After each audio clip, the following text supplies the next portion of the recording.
Bienvenue à tous et merci de nous rejoindre pour cette nouvelle édition de l'interview. Aujourd'hui, je reçois Sunita Pieterboer, directrice par intérim du réseau africain pour les femmes dans les infrastructures. Avec elle, nous allons évoquer le PIDA, Programme pour le développement des infrastructures, qui, dans sa deuxième phase, devrait inclure et accroître systématiquement la participation des femmes. Bienvenue. Bonjour. Merci d'avoir accepté notre invitation. Merci. Sunita Pieterboer, la deuxième phase du PIDA va impliquer davantage les femmes dans sa mise en œuvre.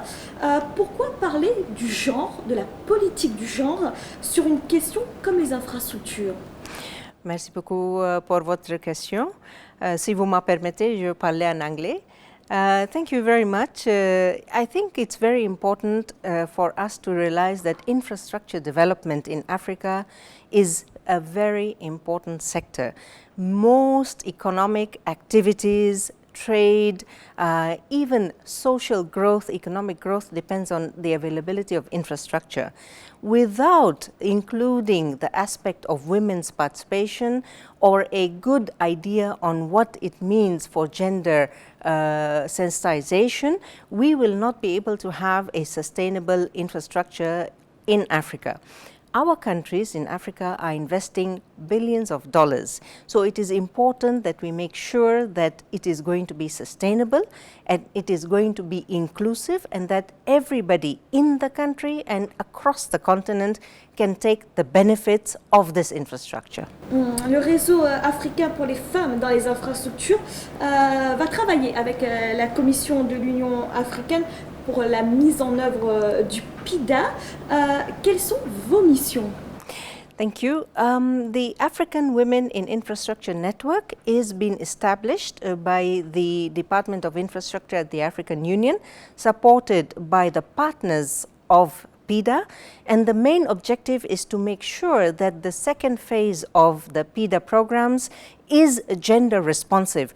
All the projects that are being considered under the PIDA Phase 2 have an aspect that is responsive to gender, that includes women's participation, and that can be important for women's economic and social empowerment. So that is really, in a summary, what we are trying to do. There are 10 network members who are high-level industry leaders, African women who are industry leaders, and they are the ones who are going to support this thinking and become the reference group for gender mainstreaming under the PIDA in the long term. This network is being chaired by the Commissioner, Dr. Amani Abuzaid from the African Union Commission. Cette tâche d'impliquer davantage les femmes dans les projets d'infrastructure, est-ce que ce n'est pas d'autant plus difficile que ces projets sont lancés par les gouvernements, par les pays, par les communautés économiques régionales, et que finalement les femmes sont encore très peu présentes dans les cercles de décision, très peu présentes dans les gouvernements, très peu présentes dans les directions d'entreprises? That is very true. In fact, this is the reason why the ANWIN has been established, because there is not enough representation for women at the high level in the infrastructure sector, in the infrastructure industry, even at the private sector level. So really the ANWIN is going to work with the countries, with the regional economic communities to help to elevate this idea of women's participation in infrastructure throughout, from the country level to the regional economic communities and at the level of the African Union through the PIDA.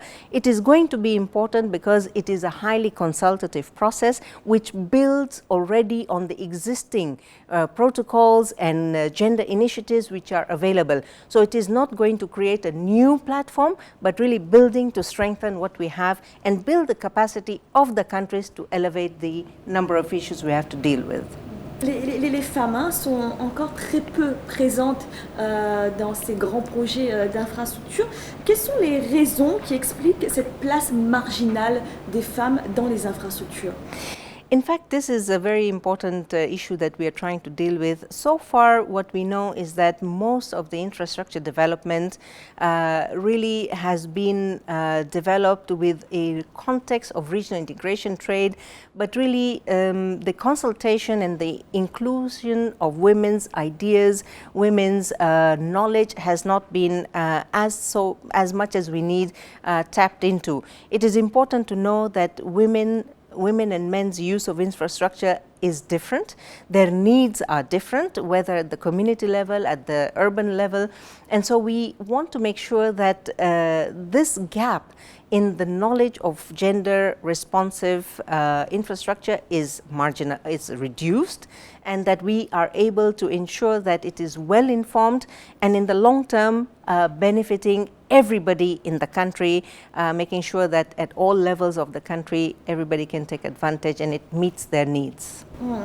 Alors on a bien compris, hein, les besoins des femmes sont différents vis-à-vis des infrastructures. Quand on dit prendre en compte la politique du genre, le genre dans la planification, dans la conception, dans la mise en œuvre des projets d'infrastructure, qu'est-ce que cela signifie concrètement?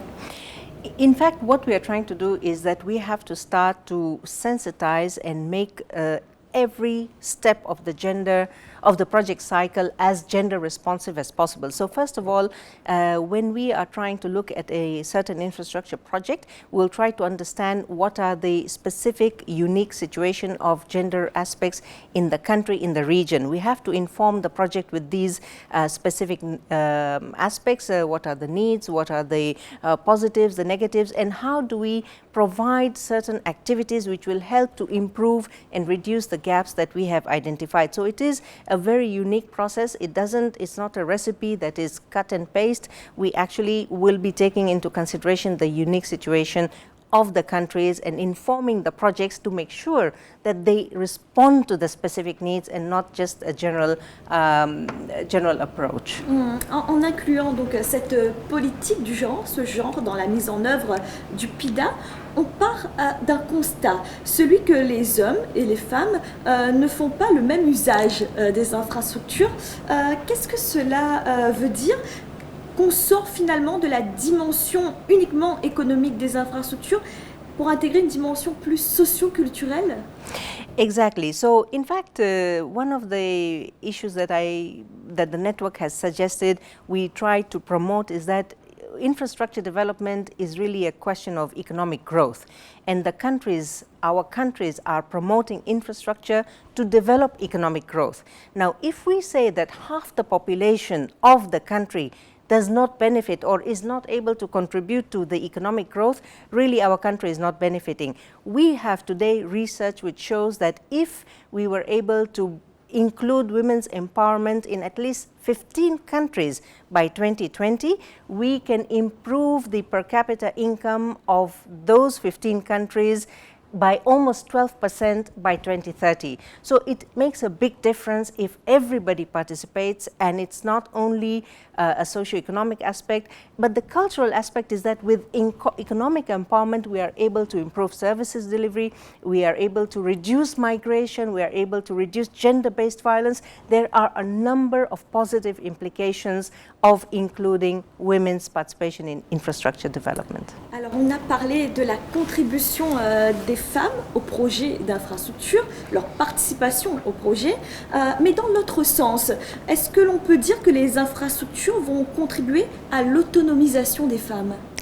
It does in the decision making, and for one example, I think we know that in our countries, many countries are suffering from migration, and because of this, many men have left their communities, leaving behind the mothers, the children, the wives, and for that reason, the decision making that women have to take over is necessary, that they have the empowerment aspect as well.